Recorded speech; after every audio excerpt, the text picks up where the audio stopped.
Thought pink polos I hurt the rock before Cam got the shit to pop. The doors is closed. I felt like bad boy street. Hey girls, welcome back to my channel. I'm Ashley. Thank you guys so much for tuning in.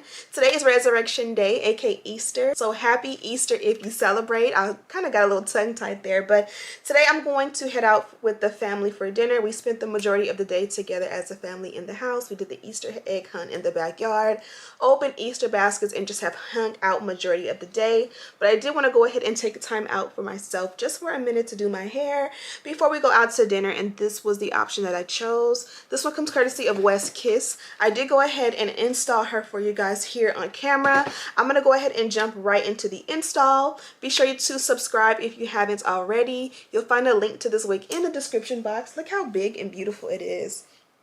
And it goes with my boho chic vibe. So yeah, if you're interested, go ahead and keep on watching. Okay ladies, jumping right into it. This is my wig straight out of the sink. I went ahead and shampooed and conditioned her for you guys, and this is the look at the inside construction of the cap. Now this one is a 13x4 lace front wig, and it does include an elastic band. It's a free part, so you can part it literally anywhere you want from ear to ear with no restrictions. This is a close-up look at the hairline. I did opt for a size small cap. It's also 250% density, and did I say it's 16 inches in length? I feel like I did, but then I feel like I didn't, so now we know. I'm going to go ahead and pull the hair back, and we're going to begin the install process. You guys know step one for me is almost always just cut off the excess lace around the ears. It does cover on top of the ears, so you definitely will know that that's just not something that needs to stay. Now I'm going in and bonding it down. I am using that Eben product. I love the yellow one. I'll have it in the description box, but I did apply it generously from ear to ear along the entire hairline. And then I added my melt belt so that it can just naturally dry and set on its own, and this is going to bond the wig down. While it dries, I'm going to go ahead and take this Whole Blends product. This is the green jar, and I get this from Target. It's very affordable.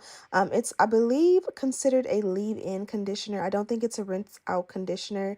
It's nice and hydrating, especially to like your extensions. I applied a generous amount. The hair was already damp from washing and conditioning, so I did not need to add any more water. And that's the great thing about it is you guys know that whenever I apply a wig and it's straight out of the box, I have to apply tons of water to get it where I need it. Now here I am. I went ahead and blow dried the hair a little bit more to make sure it was dry.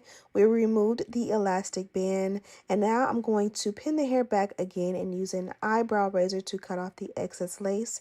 Now the eyebrow razor gives a more jagged cut, which is more preferable. The wig and the lace hairline, you can see it. Like if you look at me now, you can see that hairline, but the more jagged and imperfect it is, once it's bonded down and melted, it makes it a little bit more camo. Like a jagged hairline is like camouflage in a way where it will help to make it melt and blend a lot more. To help the hairline to melt as well, I went ahead with a little bit more of that Eben product and bonded it down a little bit more just to make sure it was nice and flawless.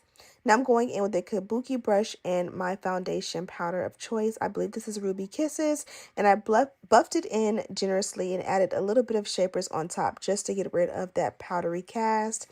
And this is what we look like as a install with no baby hair. Here I am going in with that Too Faced concealer, and I'm just adding a generous amount.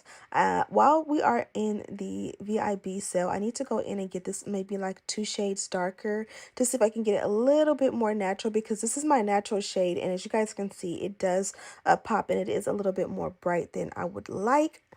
Here I am just touching up the hairline. I'm just going in with the electric hot comb, making sure it's nice and neat and straight, and it looks like it's growing out of the scalp, as well as like around the entire perimeter. I like mine to be on flat, no matter what the style is. So here is the packaging here from WestKiss. This is their OG packaging, and I love that because it's so nostalgic. Here is what the inside of the packaging looks like. They did include this baby hair brush, these lashes. They included a melt belt as well as a pack of wig caps. And then they also added this dust bag, which you can close up really nicely and store your wigs. And this is the wig itself. Here I am just making sure I like it. And I did decide to go in and add baby hair. Now, if you rewind or even here, you can see that little bit of a highlighted cast along the hairline. No matter how dark I went with the powder, it just kind of like gave this cast. And it's all about like how I bonded it down, if you will. So I'm gonna go ahead and add the baby hair just to go ahead and make sure that like in my pictures you don't see that.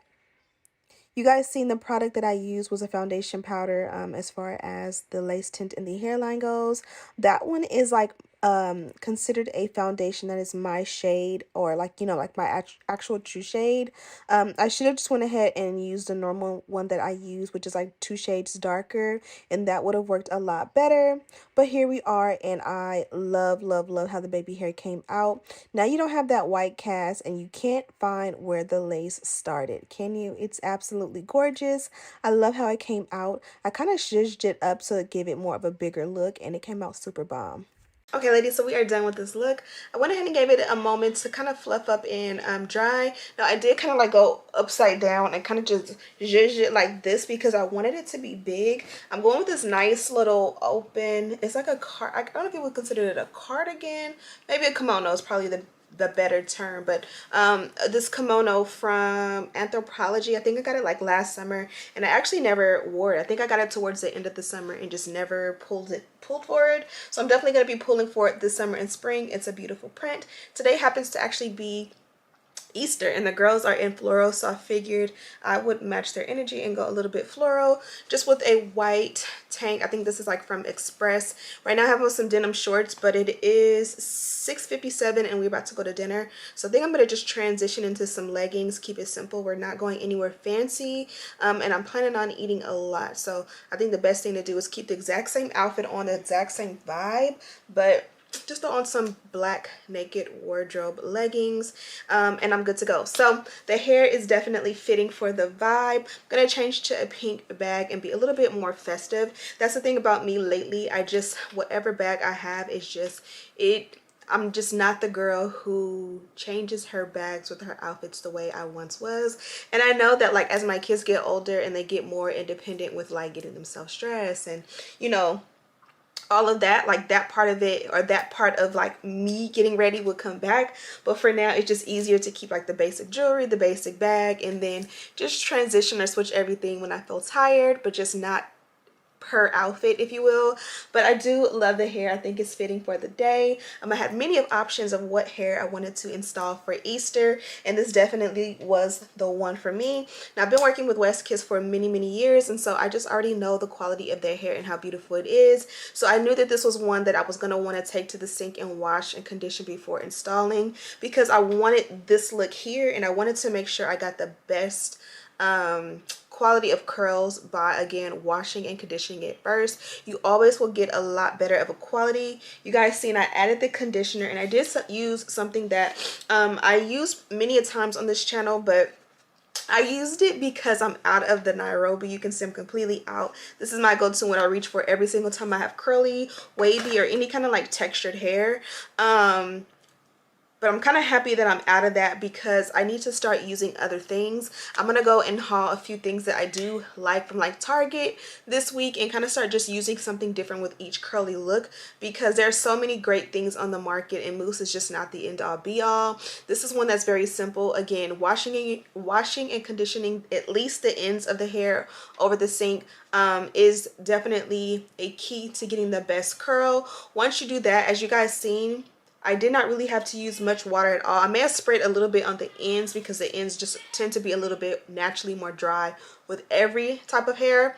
And then I just applied a generous amount of this and worked it in. Also, I do want to say that I did try to go for a no baby hair look for this one, but where I made a mistake is I went in big with the spray, the adhesive, and spraying it down. I just had freshly did my makeup and I kind of messed up my hairline because I just was a little bit too messy with that product, which is sometimes why I don't like doing the bonding it down before cutting the lace, because if my makeup is already done, it'll mess up my makeup, which messes up the perfection of it all. When I do that step first. I prefer to do it when I don't have any makeup. That way it's easy to clean it off with water or an alcohol and it's good to go. But when I have makeup on, it just kind of like messes up how smooth and perfect my makeup is. Nonetheless, I did buff in my usual go-to foundation that I typically use, and it just felt like it had a cast. And so I went ahead at the very last minute and just added a little baby hair because it just felt like trying to take some Easter pictures, I was gonna see that cast and it was gonna just bother me. I may go in one more time and just buff a little something there because I don't want it to be light or highlighted. Sometimes when it's highlighted, you just add a little bit of a holding spray like my shapers, and it'll definitely like set it to where it'll look much better.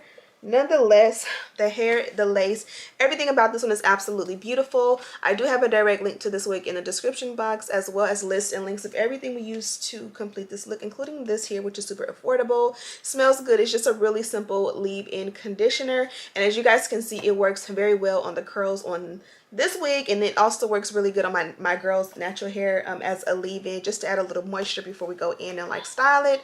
So yeah, thank you guys so much for watching. Hope you guys enjoyed your Resurrection Day if you celebrated, and as always, I'll see you in the next one. Smooches.